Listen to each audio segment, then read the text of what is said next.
Tu vas être prête? Ouais, je suis prête. 3, 2, 1, action. Décris-nous qui tu es. Alors, je suis Karine Losurdeau, je suis une nénette, comme vous pouvez le constater. Je suis une conjointe, bien sûr, je suis une maman, je suis une sœur, une jumelle, je suis une amie. Et en fait, je suis un petit bout de bonne femme qui a eu plein d'expériences dans sa vie. Et de ces expériences, j'en ai fait une force. Et j'ai eu des expériences à la fois agréables, désagréables. Alors en fait, dis-moi, t'as envie que je commence par quoi? Par te dire quoi? Agréable, désagréable, qu'est-ce qui t'intéresse de savoir? Parle-moi des désagréables. Allez, on commence par les désagréables. Écoute, je suis quelqu'un qui, jeune, comme j'étais jumelle, j'ai fait beaucoup de dépendance affective avec mon jumeau. J'arrivais pas à trouver le sens de ma vie. Et puis, comme je trouvais pas le sens de ma vie, plus jeune, j'étais quand même suicidaire. J'ai fait des séjours hospitaliers parce que il était temps pour moi que ça s'arrête tellement je trouvais pas le sens et que j'étais dans la souffrance. Et puis, adulte, j'ai réussi tant bien que mal à trouver une voie qui était pas forcément ma voie que j'ai aujourd'hui, mais une voie en tous les cas. Et puis, j'ai répété des expériences de couple qui étaient plutôt agréables et désagréables, mais en tous les cas qui se ponctuaient toujours par des échecs. Donc j'ai eu 2 divorces à mon palmarès. Et puis j'ai été salariée, j'ai eu un très bon métier, j'avais tout pour être heureuse. Et pour autant, je me sentais tout le temps seule, tout le temps vide. Et il a fallu à un moment donné que je prenne mes responsabilités et que je comprenne que la problématique venait peut-être de moi. Voilà toutes les expériences que j'ai pu avoir désagréables, avec ces sensations d'être une guerrière et de devoir tout le temps me battre, d'enfoncer des portes. Sauf qu'à un moment donné, on s'essouffle et puis peut-être que les portes, je les enfonçais dans le vide et j'ai compris qu'il était temps que je fasse autrement. Donc voilà sur ce qui était désagréable. Tu veux peut-être maintenant que je vois le côté agréable, dis-moi. Parle-moi des côtés agréables. Ouais, agréable. Ah, alors j'y viens. Le côté agréable, déjà, dans mes expériences de vie, ce sont mes enfants. Mes 2 enfants, Lucas et Léa, pour qui j'ai un bonheur au quotidien de partager plein de choses, de partager déjà ma vie, parce que nous vivons encore ensemble, de partager des voyages, de partager des situations, de partager des expériences de vie, parce que ce sont des jeunes adultes très très ouverts. Et ça, pour moi, c'est vraiment toutes ces expériences agréables de pouvoir les accompagner depuis leur naissance jusqu'à aujourd'hui et demain encore. L'autre chose, c'est aussi la personne avec qui je partage ma vie aujourd'hui, où nous avons des valeurs communes, où je partage, où il s'occupe de toutes les photos, tout ce côté artistique qu'il a et pour lesquels je suis très très reconnaissante. Il y a bien sûr ma famille, ma petite maman, mon jumeau et puis toutes les personnes et en fait toutes les rencontres. Le côté agréable, c'est toutes les rencontres que j'ai faites et puis cette capacité de pouvoir me dire et accepter que je sois une éternelle étudiante et que j'apprends tous les jours de tous, de toutes les situations et tout ça c'est super super agréable et puis mon métier, c'est pas un métier, c'est une passion et ça me prend du temps, de l'énergie, j'expérimente, j'essaie. Et puis j'ai le bonheur de rencontrer tous ces gens qui m'animent et qui vraiment me donnent beaucoup de joie et de perception agréable.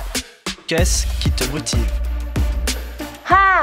Alors ce qui me motive, oh là là, moi je suis une passionnée, j'ai tellement de choses qui me motivent. Alors je vais essayer de faire très très court. Donc ce qui me motive déjà, c'est le partage, c'est transmettre, c'est pouvoir faire de mon expérience quelque chose qui moi a été peut-être un peu désagréable parfois, d'en faire quelque chose où je vais le conceptualiser pour pouvoir le transmettre à d'autres et que ce soit agréable pour eux, qu'ils puissent arrêter d'être sur cet aspect désagréable pour accéder à toute cette joie, à tout ce bonheur, à être heureux, voilà tout. Et ce qui me motive, c'est sans arrêt d'être avec Lucas, d'ailleurs mon fils qui travaille beaucoup avec moi et qui est fondateur du blog et du site heureuxdansmavie.com, c'est de travailler ensemble pour donner des clés aux personnes pour qu'elles soient enfin heureuses dans leur vie. Et c'est pour cette raison que ce qui me motive, c'est de conceptualiser, de mettre en place des outils, des méthodes, des moyens, et puis de les transmettre, de les partager. Et puis ce qui me motive aussi, c'est de voir le joyau de chaque personne pouvoir mettre en surface de leur lumière et de leur être pour qu'ils puissent enfin être épanouis. Et moi, du coup, ça me donne la sensation de contribuer largement au collectif et de faire ma part. Voilà ce qui me motive, c'est tout ce partage, tout ce bonheur,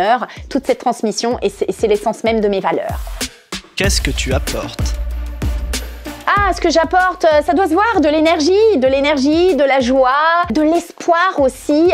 J'apporte des outils, des moyens, j'apporte des méthodes.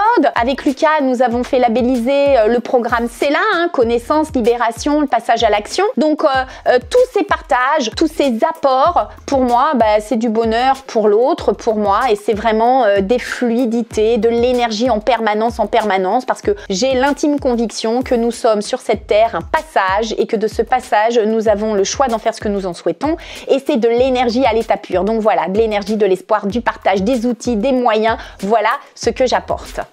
Comment tu le fais? Je le fais déjà avec le cœur. Et en plus du cœur, je vais le faire avec un cabinet que j'ai, où là je m'occupe que de la thérapie, donc là vous êtes dans le cabinet. Et puis je vais le faire lors de conférences, je vais le faire lors d'ateliers, je vais le faire sur le blog heureuxdansmavie.com, je vais le faire à travers des e-books, à travers des formations, je vais le faire à travers la chaîne YouTube, où j'essaye au maximum de pouvoir transmettre à chacun en fonction de ses ressources ce dont il a besoin pour aller vers l'épanouissement. Voilà comment je le fais. Un mot pour la fin? Oui, un mot pour la fin. Je me réjouis d'avoir le plaisir d'échanger à nouveau avec vous, même si je suis derrière cette caméra sans vous voir, mais l'énergie est là, le cœur y est. Et en tous les cas, qui que vous soyez, quoi que vous fassiez, je vous souhaite sincèrement d'être heureux dans votre vie et j'espère vous retrouver pour de multiples partages encore et encore pour que vous puissiez démultiplier ces partages et prendre ce dont vous avez besoin parce que ce dont vous avez besoin, ça vous appartient. Vous êtes responsable de votre vie comme je suis responsable de la mienne. Vous avez le pouvoir entre vos mains et je vous souhaite à ce titre beaucoup de bonheur. Donc à très bientôt de vous retrouver et puis merci pour cette interview.